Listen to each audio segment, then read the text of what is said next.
আসসালামু আলাইকুম। বৃহত্তম জেলা গৌরীপুর উপজেলা ৩ আসনের স্বতন্ত্র প্রার্থী আহমদ তাইবুর রহমান হিরণ ভাই ওই ব্যক্তি হিসাবে খুব ভালো।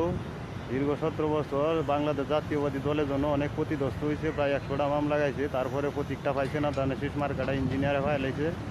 ইঞ্জিনিয়ারে আমার জানা মতো 2টা মামলা গাইছে।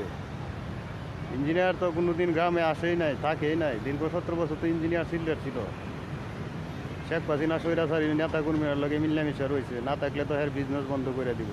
আজকে দানের শীষ প্রতীকটা ফাইলাইছে, মার্কা ফাইলাইছে, তার এক কর্মীরা বড় বড় কথা কয় যে স্বতন্ত্র যারা নির্বাচন করে এরা ভোট দিয়ে না, এরা শয়তান। বাটপারি আলাপটি বদ্ধ করেন, কয়ে দিলাম। উশৃঙ্খল লাগায় না, বাংলাদেশে গন্ডগোল লাগায় না। কে ভালো কে খারাপ এটা তো নির্বাচনের মানুষের জনগণ ভোট দিবে, ভোটের মাধ্যমে ডিক্লেয়ার হইবে, বোঝা যাইবে কে ভালো কে খারাপ। সে যদি খারাপ হয় তাহলে কি আর দীর্ঘ ১৭ বছর স্বৈরাচারী সরকার থাকা অবস্থায় কি চেয়ারম্যান হয়েছে উপজেলার জেএমপি থেকে? জনগণে ভোট দিয়ে বানাইছে। এরপরে তার এক ছোটো ভাই ১ নং মহিলাকান্দা ইউনিয়নের চেয়ারম্যান আসাদুজ্জামান রিয়াদ 3বার চেয়ারম্যান হয়েছে, জনগণে ভোট দিয়ে চেয়ারম্যান বানাইছে। বাংলাদেশ জেএমপি স্বৈরাচারী সরকার ১৭ বছর তা অবস্থা বাংলাদেশে কোনো লোক আছে এইভাবে নির্বাচনের জনগণের বিরুদ্ধে হাস করাইছো?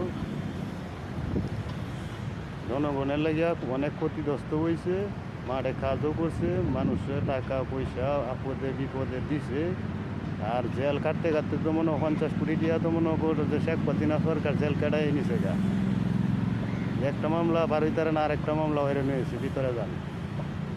আর এই লোকটা প্রতীক পাইছে না, স্বতন্ত্র নির্বাচন করতেছে বললে আপনারা বড় বড় কথা কন, এগুলা কথা বন্ধ করেন। নাজমুল হুদা কোন দিন বলছে যে হিরণ ওই দুর্নীতি করছে?